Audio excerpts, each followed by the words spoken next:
My brother Jake and I were born 3 minutes apart. We used to joke about swapping places for tests. Jake was better at math, I was better at English. If we ever get caught, he'd say, we'll just blame our identical DNA. We thought we were so clever. The whole DNA thing started as a stupid bet with our cousin Alexis. She was obsessed with those ancestry kits and kept bugging us to do one. Come on, it'll be fun, she said. You guys will probably get the exact same results. Jake rolled his eyes. We're identical twins, genius. Of course we'll get the same results. I agreed just to shut her up. We each spit in our tubes, sent them off, and forgot about it for 6 weeks. When the results came back, Alexis called us screaming. You guys need to get over here right now.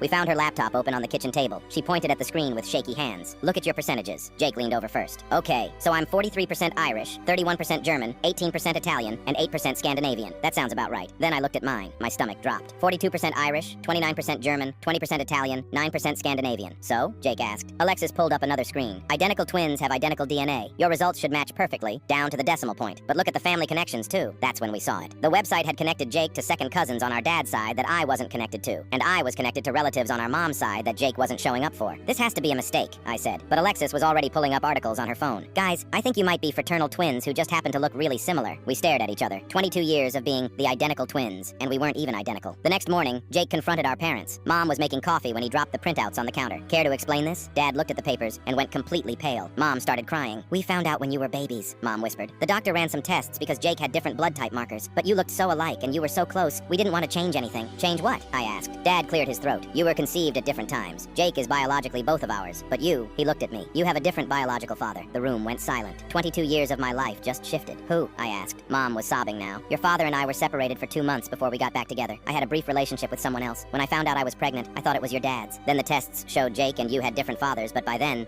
what? By then we loved you both exactly the same, Dad said firmly. You were our sons, both of you. We saw no reason to complicate that. Jake was staring at me like I was a stranger. So we're only half brothers? You're still twins, Mom said desperately. You shared a womb for 9 months. You're still each other's best friend, but something had changed. Over the next few weeks, Jake started pointing out every tiny difference between us. See how your chin is slightly more pointed? How your laugh is different? I always wondered about that. The worst part was when people asked if we were identical. Jake would say, actually, we're just fraternal twins who happen to look similar. 3 months later, I decided to find my biological father. His name was Tom Briggs, and he lived 2 states over. I drove there without telling anyone. When I knocked on his door, this man who looked exactly like an older version of me answered. Same pointed chin, same specific laugh, same way of tilting his head when confused. Can I help you? He asked. I think you knew my mom 23 years ago. Her name was Lisa. His face went white. Oh my God, you're him, aren't you? We talked for 4 hours. He'd wondered about me his whole life, but never wanted to disrupt our family. He was married now with 2 daughters who looked just like me. When I got home, Jake was waiting in our driveway. Mom told me where you went. Yeah, well, now I know where I actually come from. He was quiet for a minute. Then he said, you know what's weird? I actually missed you today. Like physically missed having you around. That doesn't change just because we don't share the same dad. I looked at him. Really? Really. Besides, he grinned, we've been practicing being twins for 22 years. We're pretty good at it.